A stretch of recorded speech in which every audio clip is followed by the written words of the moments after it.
Style blog. ಎಲ್ಲರೂ ಹೇಗಿದ್ದೀರಾ? I hope ಎಲ್ಲರೂ ಚೆನ್ನಾಗಿದ್ದೀರಾ ಅಂತ ಅಂದ್ಕೊಂಡಿದ್ದೀನಿ. ಇನ್ನು ಇವತ್ತಿನ ಬ್ಲಾಗಲ್ಲಿ ನಾನು ಲಾಸ್ಟ್ ಬ್ಲಾಗಲ್ಲಿ ತಿಳಿಸಿದಾಗೆ ಮಾಲ್ಟ್ ಪೌಡರ್ ರೆಸಿಪಿನ ಹೇಗೆ ಮಾಡ್ಕೊಳ್ಳೋದು ಅಂತ ಹೇಳಿಬಿಟ್ಟು ಶೇರ್ ಮಾಡ್ಕೊಳ್ತಾ ಇದ್ದೀನಿ. ಸೊ ಹಾಗೆ ಒಬ್ಬರು ಕಾಮೆಂಟಲ್ಲಿ ಕೂಡ ಕೇಳಿದ್ರು, ಮಾಲ್ಟ್ ಪೌಡರ್ ರೆಸಿಪಿಗೆ ಎಷ್ಟೆಷ್ಟು ಕ್ವಾಂಟಿಟಿಲಿ ತೊಗೊಂಡಿದ್ದೀರಾ ತಿಳಿಸ್ಕೊಡಿ ಅಂತ ಹೇಳಿಬಿಟ್ಟು. ನಾನು ಲಾಸ್ಟ್ ಬ್ಲಾಗಲ್ಲಿ ತಿಳಿಸಿದ ವಿಡಿಯೋ ಲೆಂತಿ ಆಗುತ್ತೆ ಅಂತ ಹೇಳಿಬಿಟ್ಟು ಅದ್ರದ್ದು ಮೆಷರ್ಮೆಂಟ್ ಎಲ್ಲ ನಾನು ಶೇರ್ ಮಾಡ್ಕೊಂಡಿರಲಿಲ್ಲ. ಸೊ ಇವತ್ತು ಮಾಲ್ಟ್ ಪೌಡರ್ದು ಎಷ್ಟೆಷ್ಟು ಕ್ವಾಂಟಿಟಿಲಿ ತಗೊಂಡಿದ್ದೀನಿ ಮತ್ತೆ ಮಾಲ್ಟ್ ಪೌಡರ್ ರೆಸಿಪಿನ ಹೇಗೆ ಮಾಡ್ಕೊಳ್ಳೋದು ಅಂತ ಹೇಳಿಬಿಟ್ಟು ಶೇರ್ ಮಾಡ್ಕೊಳ್ತಾ ಇದ್ದೀನಿ. ವಿಡಿಯೋನ ಸ್ಕಿಪ್ ಮಾಡದೆ ಕೊನೆಯವರೆಗೆ ನೋಡಿ. ಬನ್ನಿ ವಿಡಿಯೋನ ಶುರು ಮಾಡೋಣ. ಹಾಗೆ ಯಾರಾದರೂ ನ್ಯೂ ಮೆಂಬರ್ಸ್ ನನ್ನ ಚಾನಲ್ಗೆ ವಿಸಿಟ್ ಮಾಡಿ ನನ್ನ ವಿಡಿಯೋನ ನೋಡ್ತಾ ಇದ್ದೆ, ಪ್ಲೀಸ್ ತಪ್ಪದೆ ಸಬ್ಸ್ಕ್ರೈಬ್ ಮಾಡಿ, ಲೈಕ್ ಮಾಡಿ, ಶೇರ್ ಮಾಡಿ, ಕಾಮೆಂಟ್ ಮಾಡಿ ಅಂತ ಕೇಳ್ಕೊಳ್ತೀನಿ. ವಿಡಿಯೋನ ಶುರು ಮಾಡೋಣ. ಮಾಲ್ಟ್ ಪೌಡರ್ ರೆಸಿಪಿನ ಮಾಡ್ಕೊಳ್ಳಿಕ್ಕೆ ಮೊದಲು ಸ್ಟವ್ನ ಹಚ್ಕೊಂಡು ಒಂದು ಪ್ಯಾನ್ನ ಇಟ್ಕೊಳ್ತಾ ಇದ್ದೀನಿ. ಅದಾಗಿದ್ದ ನಂತರ ಈ ಥರ ಒಂದು ಲೋಟದಲ್ಲಿ 1 ಲೋಟ ಆಗುವಷ್ಟು ನೀರನ್ನು ನಾನು ತೊಗೊಳ್ತಾ ಇದ್ದೀನಿ. ಇದಕ್ಕೆ ಇವಾಗ ಈ ಥರ ಒಂದು ಚಿಕ್ಕ ಲೋಟದಲ್ಲಿ ಹಾಲನ್ನು ಹಾಕ್ಕೊಳ್ತಾ ಇದ್ದೀನಿ ನಾನು.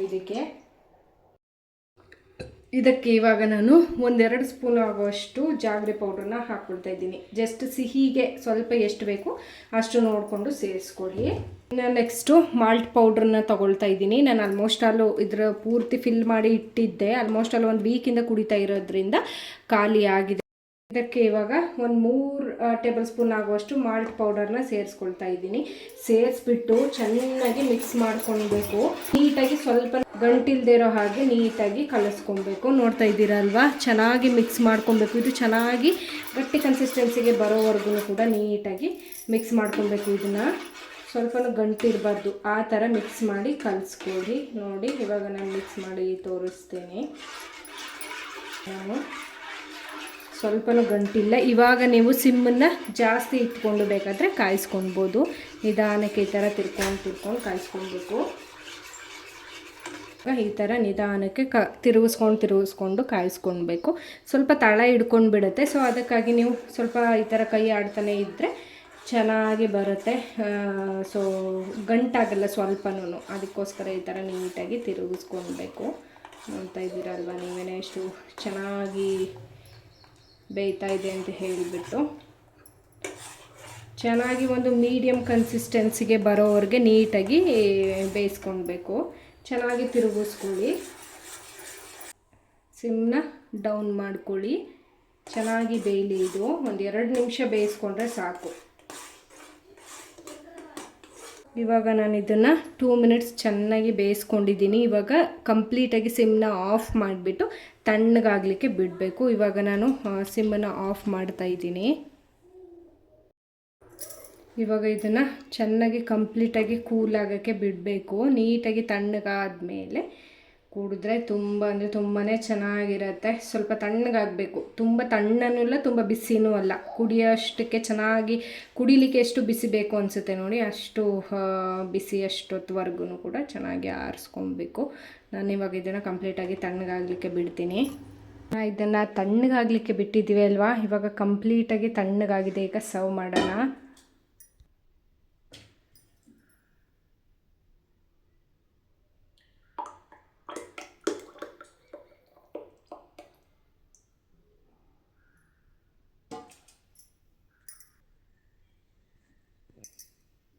ಇವಾಗ ಇದನ್ನು ಟೇಸ್ಟ್ ಮಾಡಿ ಹೇಗಿದೆ ಅಂತ ಹೇಳೋಣ. ಆಲ್ರೆಡಿ ಟೇಸ್ಟ್ ಮಾಡಿ ಪ್ರತಿದಿನ ನಾನು ಕುಡಿತಾ ಇದ್ದೀನಿ. ಟೇಸ್ಟ್ ಅಂತೂ ಸೂಪರ್ ಆಗಿರುತ್ತೆ.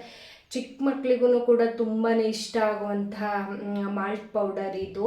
ಸೊ ಚಿಕ್ಕ ಮಕ್ಕಳಿಗೆ ನೀವೇನಾದರೂ ಕೊಡ್ತೀನಿ ಅಂತ ಹೇಳಿದರೆ, ಈಗ ನಾನು ಜಾಗ್ರಿ ಯೂಸ್ ಮಾಡಿ ರೆಸಿಪಿನ ತೋರಿಸಿದ್ನಲ್ಲ ಆ ರೀತಿ ಕೊಡಿ. ಇನ್ನು ದೊಡ್ಡವರಿಗೆ ಏನಾದರೂ ಬೆಳಿಗ್ಗೆ ಎದ್ದ ತಕ್ಷಣ ಕುಡಿತೀವಿ ಅಂತ ಅಂದರೆ ಖಾಲಿಯಾಗಿ ಹಂಗೇ ಬೆಲ್ಲ ಮತ್ತು ಉಪ್ಪು ಏನೂ ಹಾಕ್ದೇನೆ ಹಾಗೇ ಗಂಜಿನ ಮಾಡಿ ಇಟ್ಕೊಂಡು ಅದಕ್ಕೆ ಮಜ್ಜಿಗೆನ ಮಿಕ್ಸ್ ಮಾಡಿ ಕುಡಿಬೋದು. ತುಂಬಾ ಹೆಲ್ದಿ. ಸೊ ಇವಾಗ ನಾನು ತುಂಬಾ ಇಷ್ಟಪಡುವಂಥ ಮಾಲ್ಟ್ ಪೌಡರ್ ರೆಸಿಪಿ ರೆಡಿಯಾಗಿದೆ. ಸೊ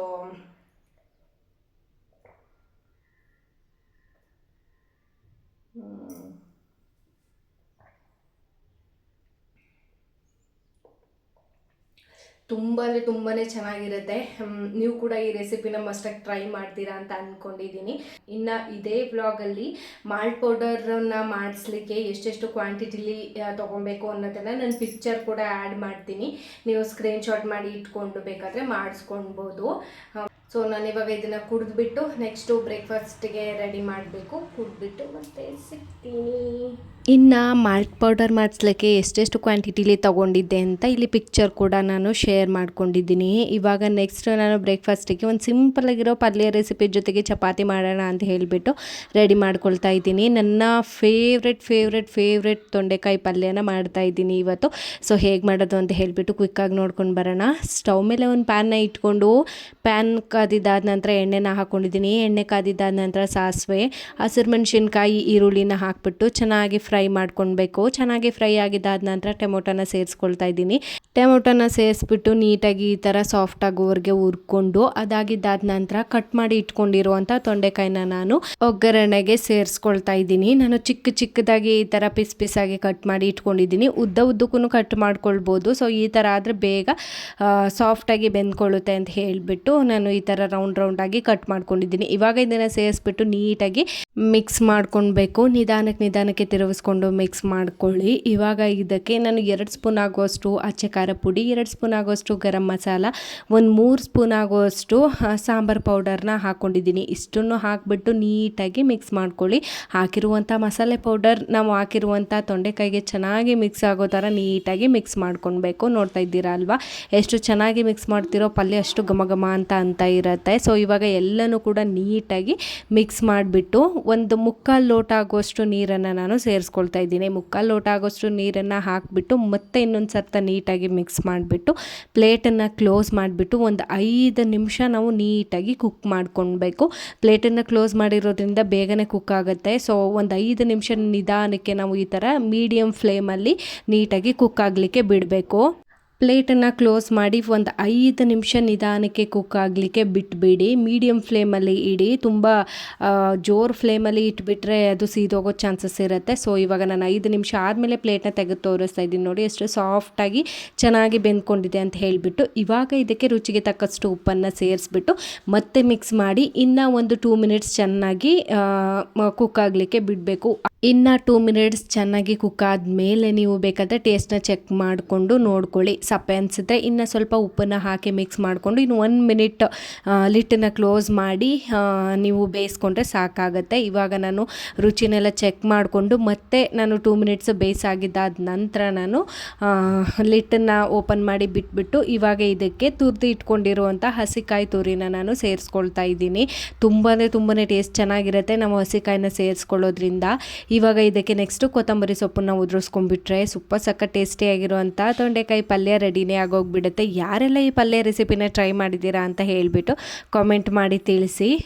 ನಾನಿವಾಗ ಪಲ್ಯನ ರೆಡಿ ಮಾಡಿದ್ದಾದ ನಂತರ ಚಪಾತಿನ ಬೇಯಿಸ್ಕೊಳ್ಳೋಣ ಅಂತ ಹೇಳಿಬಿಟ್ಟು ರೆಡಿ ಮಾಡ್ಕೊಳ್ತಾ ಇದ್ದೀನಿ. ಪಲ್ಯ ಹೇಗಿದ್ರು ರೆಡಿ ಆಯಿತು. ಇವಾಗ ಮಿಕ್ಸ್ ಮಾಡಿ ಪಕ್ಕಕ್ಕೆ ಎತ್ತಿಟ್ಬಿಟ್ರೆ ಮುಗೀತು. ಸೊ ಇವಾಗ ಚಪಾತಿನ ಬೇಯಿಸ್ಕೊಳ್ಳೋಣ ಅಂತ ಹೇಳಿಬಿಟ್ಟು ತವಾನ ಇಟ್ಕೊಂಡು ರೆಡಿ ಮಾಡ್ಕೊಳ್ತಾ ಇದ್ದೀನಿ. ಚಪಾತಿನ ಹಾಕಿಬಿಟ್ಟು ಎಣ್ಣೆ ಅಥವಾ ತುಪ್ಪನ ಹಾಕಿಬಿಟ್ಟು ಚಪಾತಿನ ಬೇಯಿಸ್ಕೊಳ್ತಾ ಇದ್ದೀನಿ. ನಾನು ತುಪ್ಪನ ಹಾಕಿ ಚಪಾತಿನ ಬೇಯಿಸ್ಕೊಂಡೆ. ಸೊ ಚಪಾತಿನೆಲ್ಲ ಬೇಯಿಸ್ಕೊಂಡಿದ್ದ ಆಗಿದ್ದಾದ ನಂತರ ನಾನು ಇವಾಗ ಟಿಫನ್ನ ಸರ್ವ್ ಮಾಡ್ತಾ ಇದ್ದೀನಿ. ಹೇಗೆ ಬಂದಿದೆ ಟೇಸ್ಟು ಅಂತ ಹೇಳಿಬಿಟ್ಟು ಚೆಕ್ ಮಾಡೋಣ ಅಂತ ಹೇಳಿಬಿಟ್ಟು ಸರ್ವ್ ಮಾಡಿಕೊಂಡೆ ನಾನೇ ಮೊದಲಿಗೆ. ಸೊ ನೋಡ್ತಾ ಇದ್ದೀರಲ್ಲ ಎಷ್ಟು ಚೆನ್ನಾಗಿ ಬಂದಿದೆ ಅಂತ ಹೇಳಿಬಿಟ್ಟು. ಪಲ್ಯ ಆಗಿರ್ಬೋದು, ಚಪಾತಿ ಆಗಿರ್ಬೋದು ತುಂಬಾ ಚೆನ್ನಾಗಿ ಬಂದಿತ್ತು ಎರಡೂ ಕೂಡ. ಸೊ ಇವಾಗ ಟೇಸ್ಟ್ ಮಾಡೋಣ. ಸೊ ಚಪಾತಿ ಎಲ್ಲ ರೆಡಿ ಆಗಿದೆ. ಇವಾಗ ಟೇಸ್ಟ್ ಹೇಗೆ ಬಂದಿದೆ ಅಂತ ಹೇಳಿ ಚೆಕ್ ಮಾಡೋಣ.